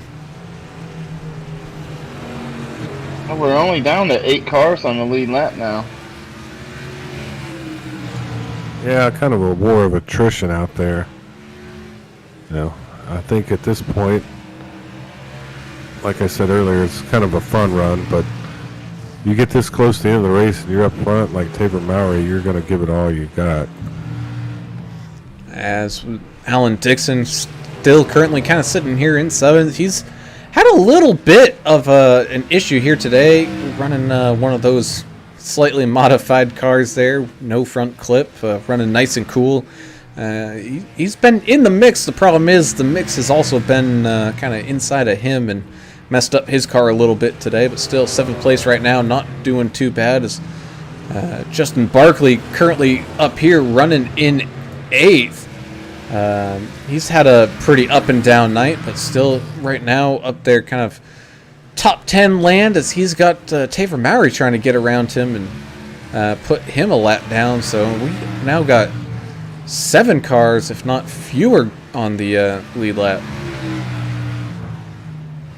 Yeah, that's short track right there. We had 15 for quite a long time. Now we're down to 7, so Yeah, no surprise. Mr. Tony Frey's clicking him off and putting him down. He's trying not to sleep on that couch tonight. Well, he must have heard it. That guy, he needs that every week. Apparently, put a fire underneath him. A little extra motivation. And Tommy Stanley saying, definitely looks like Taver's race to win or lose. I don't know, man. Tony's been running some great laps here, especially lately. You know, Taver definitely does have a say in kind of what goes on here, but I got a feeling it's not as cut and dry as it's going to appear to be as we quickly approach this thing. 26 laps to go. Looks like Matt Fornes now caught up to that back bumper of the 96 Schimmel. So we got 2 fairly damaged cars going to beat and bang and try to figure out who wants to be in that top 5. I'll tell you what, even if Derek doesn't get that top 5, he should be happy with his run tonight. Was able to survive this and run in 5th with 25 to go. Well, he should probably still sleep on the couch himself. I'm just saying. He should. Poor angry idiot there. Yeah, he's made a good run though, like you said. Oh, it's the 10 trying to make the pass on the inside, but man, he had to check up a lot in that corner. It looked like he was almost going to break loose, and that is something he does not want to do at this point in the race, being so late, because we are definitely running out of time to make up any positions whatsoever. I mean, our top 3 are pretty much set with a second and a half between first and second, and then 6 seconds between second and third. Richard Gray on social media says he loves us and unicorns. I'm not quite sure what he's talking about there, but good for him. The 10 getting into that back bumper of Derek Schimmel a little bit. I don't know if that's a little friendly jesting, or if he's getting a little tired of sitting behind Schimmel here. These guys are buddies too, so they're probably enjoying this racing and having some fun with it as well. As Derek Schimmel going way out high and wide, allowing the 10 to kind of sneak up through that inside line. Let's see if Derek goes up high again. He will, but he's also going to get a little bit of a run off that corner. So Matt still not quite clear yet, and now he is, and Derek will fall in line right behind him. So Matt Forn's up into that top 5. I guess we're his good luck charm.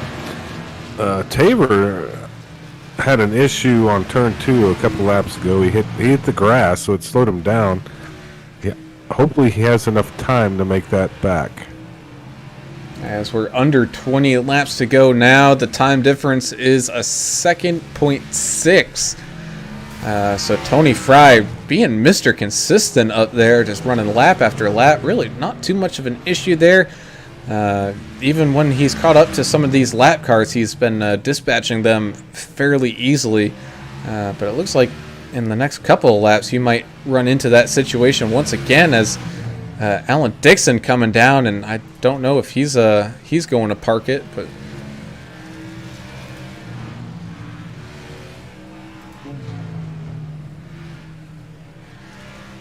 I can't tell.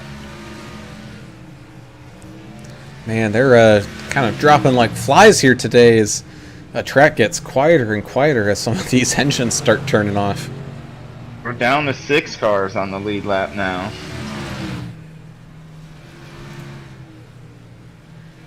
These tires are, I mean, we're starting to come to the very end of this run. This might be one of the longest runs of the night that we've had so far. That indeed, but we also got to give credit where credit is due. Joe Neidick in that 24 car, I mean, almost immediately from the get-go, within the first couple laps, had some issues and ended up going 12 laps down. He is still stuck it out there and driving around.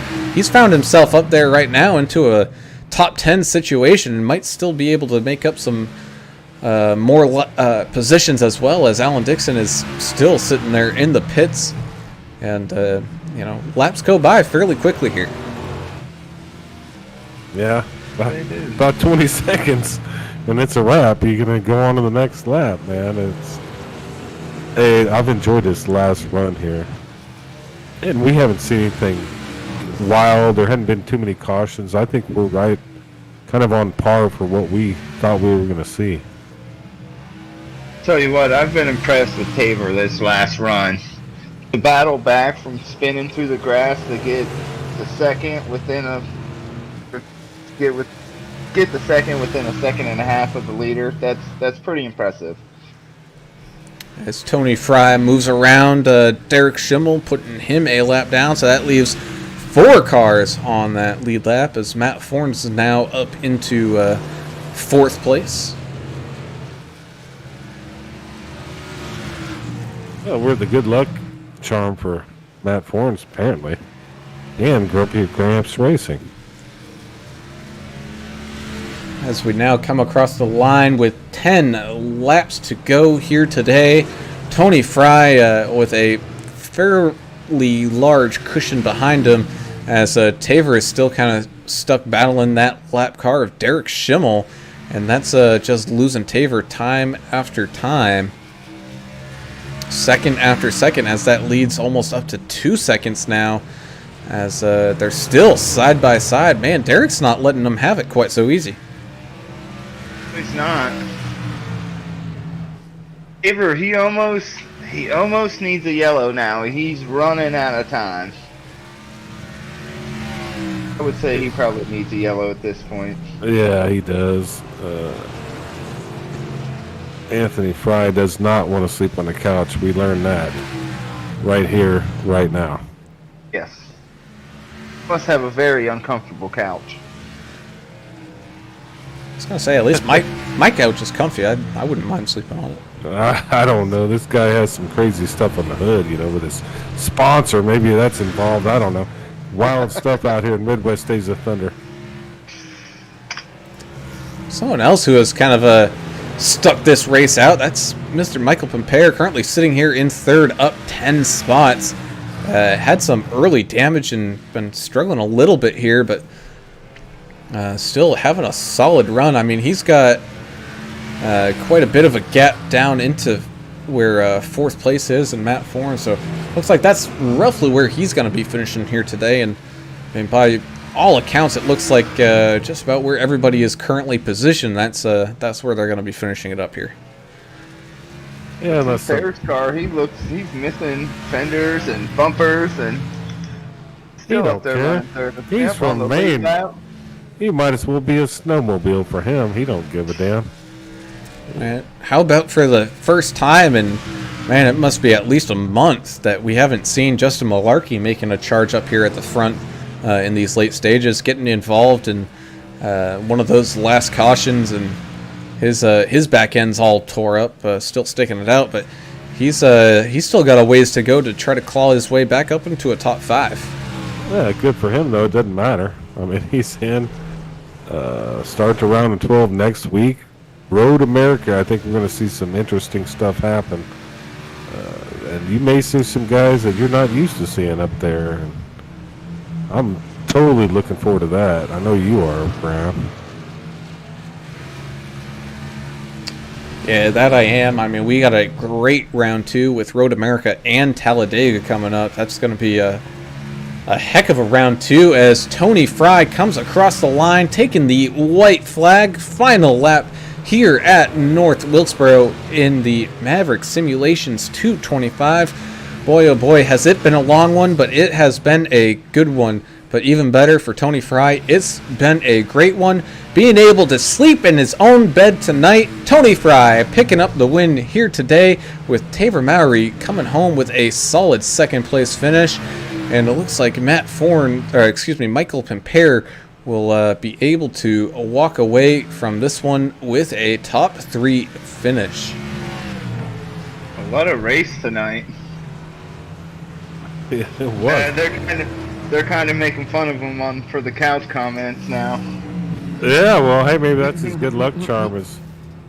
His wife, maybe that's a good luck charm. Look at him go. Yeah, He won. He's gonna enjoy this one. Well, I would hope so. You know, I mean, jeez. But look at Tabor. I think without a couple of things that happened, he would have won this thing. He'd have run away I with agree. it. Yeah. But is that set his confidence higher as we go into the next round of the playoffs? I think maybe. Just maybe, but Tony Fry of Nidec Racing bringing home probably a big time win. That gives him just a few extra points going into round number 2 of these playoffs, giving that little bit of a cushion for if you don't have the best of races, you can kind of get away with a little bit. But unfortunately, that is going to officially lock Michael Buckley out of contention. Well, he needed a Hail Mary anyway, and he gave it a heck of a run. Yeah, he was running up in the top 5 there late in the race, and then he had a little bit of trouble coming on the pit road, it looks like. Yep. But hey, that happens. You got to get down to 35 here on pit road. So hopefully we get to talk to a couple of these guys that finish in the top 3. And we already talked to Matt Forens. We got him a solid 4th place. Look at that guy. Yeah, Matt getting a great finish. Man, I mean, we saw a pretty solid race out of just about everybody. Unfortunately for like Pete Van Sprundle, Eric Fiorello, Stephen McComas, they all had rough ones here tonight. As we do have people starting to trickle into that podium finisher channel, so let's start off these interviews with our 3rd place finisher, and that's going to be Mr. Maine himself, or Mr. Maine number 1, I should say, as Corey's also up there. But coming away with a top 3 finish is Michael Pimpere. Man, congratulations! Looked like it was a kind of a slobber knocker out there in a couple situations, but able to walk away with a relatively intact race car and finishing here with a solid 3rd place finish. Yeah, it was definitely fun out there. A lot of guys got beat up. Hate that, racing hard with McComas up there for the lead. He got loose, and I tried to check up. I just couldn't stay off of him. So hate to see that, but that was fun. Yeah, well, most of you guys, y'all are in. The only situation we had was with Buckley. So did you treat it more of kind of like a fun run, kind of racing with your buddies? That's kind of what we kind of thought here, just in the booth. Yeah, at least my approach was just go in and have fun, try to finish the race You know, down towards the end there, so points were a little tight. So, you know, had a good day. Could go into the next round looking a little better than I was looking at this round. But yeah, no. But yeah, like I was saying, definitely a lot of guys got beat up. So, be interesting to see how that all unfolds. Looking towards the next round, how do you feel about your chances at Road America and Talladega? We're not going to talk about Road America, but Talladega, I love super speedway racing. You're gonna have to put some laps down, is what you're saying. Absolutely. Lots of practice coming this week. Yep. All right, man. Well, before we let you go, do you got any shout outs out there that you want to make? I'll shout out to the Bash Brothers Racing, brother Corey, Proud American. Check them out on social media. But that's about it. And thank you guys for all you do. Awesome, man. Well, thanks again. Congratulations on this podium P3 finish here today, and look forward to seeing what you can do in the next round of these playoffs. All right, thanks, guys. So now we'll move up that leaderboard, and someone who's having a great run of it, especially since these playoffs have started, that's Mr. Taver Mowry. Taver, congratulations, taking home a second place finish. No kind of unfortunate there that on these kind of closing laps you had a little bit of an incident, but still able to walk away here with a P2, and talk about how heck of a beaten and bang kind of slugfest this race ended up turning out to be. Yeah, I mean, it was a slugfest. It was tough. It was really tough to pass here. There's a lot of times where people got into each other on accident, and it was just tough. I know on lap 55, I kind of gave the 70 the bumper. I didn't really mean to. Way too early for me to be doing that, but I mean, just the braking points here. Everybody has their own line they run. This is like a track of so many lines, and I mean, as you saw tonight, my teammate was running almost a wall, and it was working for him. So, just so many different braking points, so many different lines. It causes some racing, and you know, sometimes you're gonna have these beating and banging things. Yeah, I don't know. The last few weeks, it's like you put NOS in that thing. You just ended up short just a little bit. I mean, what is your philosophy going into the top 12 here as we crank these playoffs down? I don't know, but I was just made aware that I got four extra bonus points for biggest mover, lap led, most laps led, and fastest lap. I'm not really known for laying down the fastest lap, but apparently I did it. So, that's gonna be huge. I don't know if I'm gonna be able to jump Malarkey for the first place points, but I know this Hyphy Life 5 Chevrolet is pretty strong, and it's been pretty strong these last couple of races. And you know, I got the Hyphy mud in my blood. That's why I've been running so good. So explain to me how, or what was going through your mind that last run of the race when you spun out on the restart and you just came flying through the field to get back up to second there. How'd you do that? Well, I'm actually looking at it right now because I don't want to go and make any assumptions and then, you know, blow up on people for things that weren't the right way or things that weren't true or stuff like that. So I'm kind of looking at it right now. You know, when I got spun, or if I, you know, got up into him, I need to, like I said, I need to go back and watch it. It was just in my mind that literally I'm the fastest car on the track right now. This is my race to lose. And I just want to get to the front. I stayed motivated, you know, I didn't really race. I threw it in there once or twice, but I threw it in there on people that I was really confident that could hold their line and had good driver ability. So, that's just kind of my mindset. Get back to the front. Let's go, go, go, go, go. You know, just because you got wrecked, you can't sit there and mope and grope about it. You gotta keep moving. I was very impressed with that. You did good there. Yeah, it was very interesting. It was fun. I got nervous a couple times, but you know, I was honestly surprised how fast I got back up through the field. And I think what that ended up hurting me on the long run with not catching Tony, which, like I said, I felt like it was my race to lose. Hats off to Tony, though, for completing the race and well-deserved win. Couldn't go to a better guy. That is absolutely true. I know you got some shout-outs before I let you go, so go on and hit it. Yeah, special thanks to my grandma. Like I said, always, wouldn't be the man I am today without her. You know, special thanks to all these guys that run here every Friday and, you know, that put so much time into the league and do a lot of things for the league, like adminning and putting up sessions and just practicing and stuff like that. And even people who aren't admin. So special shout out to them. We will be having a podcast on Sunday, so be on the lookout for that. And yeah, just shout out to everybody that watched the broadcast, supports MDOT. Much love to you all. Awesome, man. Well, again, congratulations. A solid P2 here today, and good luck for the second round of these playoffs. Yeah, man, really looking forward to it. As always, good job, you guys. Appreciate everything you guys do. All right, so now the moment in time has come for the 64 of Mr. Tony Fry. Congratulations, man, picking up the win here today. And, I mean, even more of a congratulations, you get to sleep in your own bed tonight. Yeah, that I do. Yeah, that was fun. Man, you couldn't have timed that kind of like late run speed that you had there any better.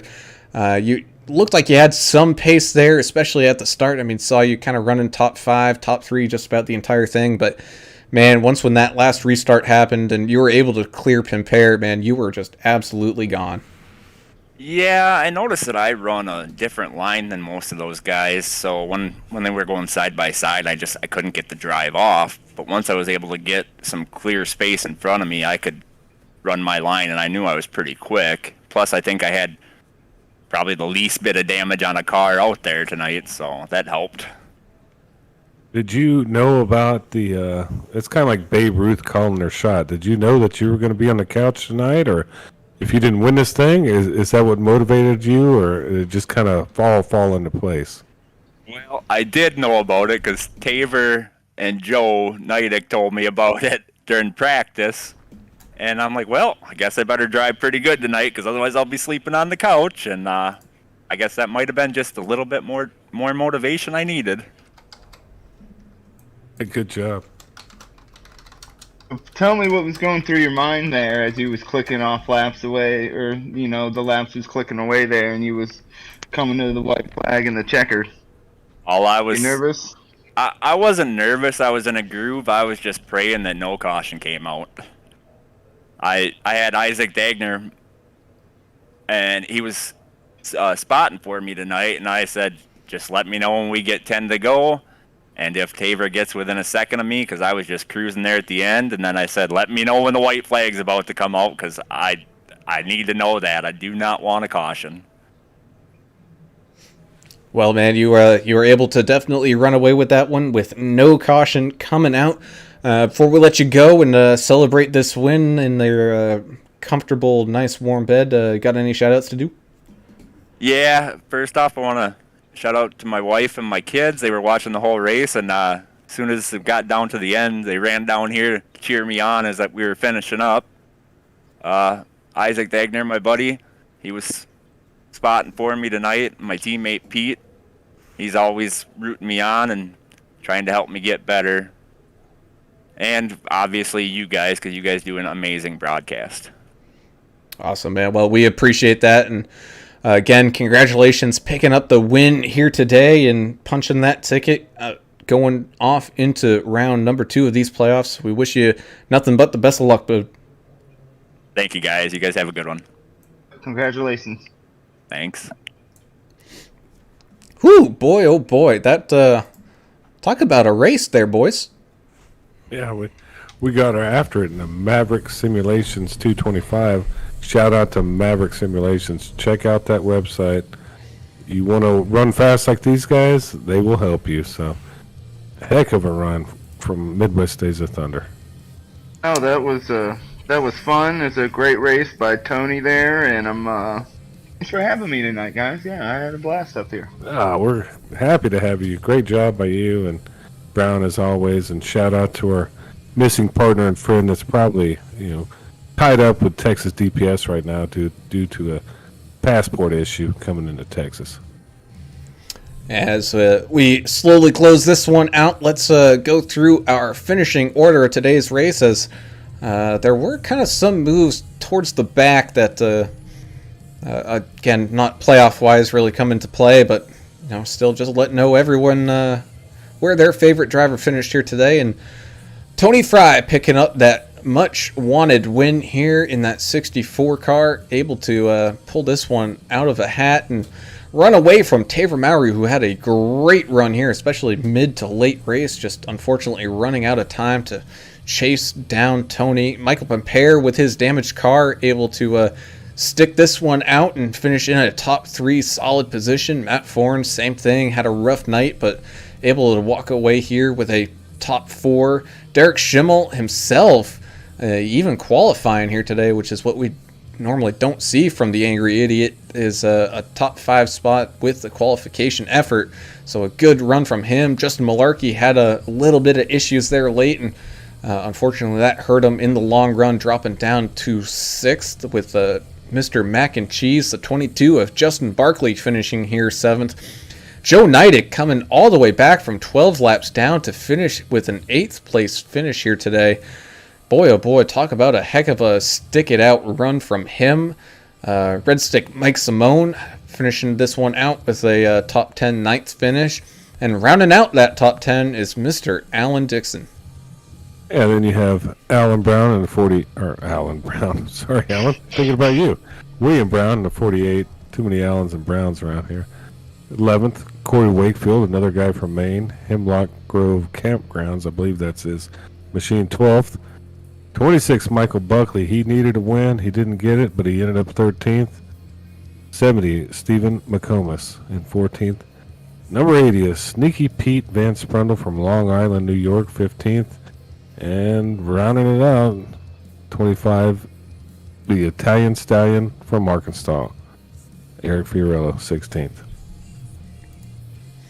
Well, as this show here on the road starts to get all wrapped up, we always thank you guys for watching, tuning in, and commenting as this thing goes along. So that goes out to you, Tommy, Grumpy Gramps, Becky, Justin Barkley for tuning in here, Matt Forns, Kelly Haynes, Derek Schimmel, our friend Alan English.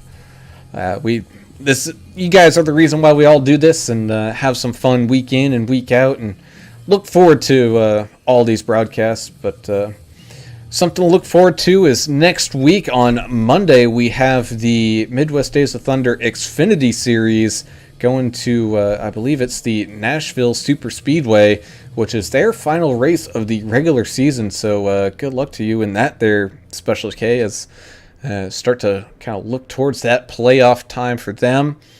And until then, we always ask you guys to go out and enjoy this weekend that's coming up and have a great night. And on that note, for Adam Turner and Alan Kewins, have a great night. See ya. Be gone.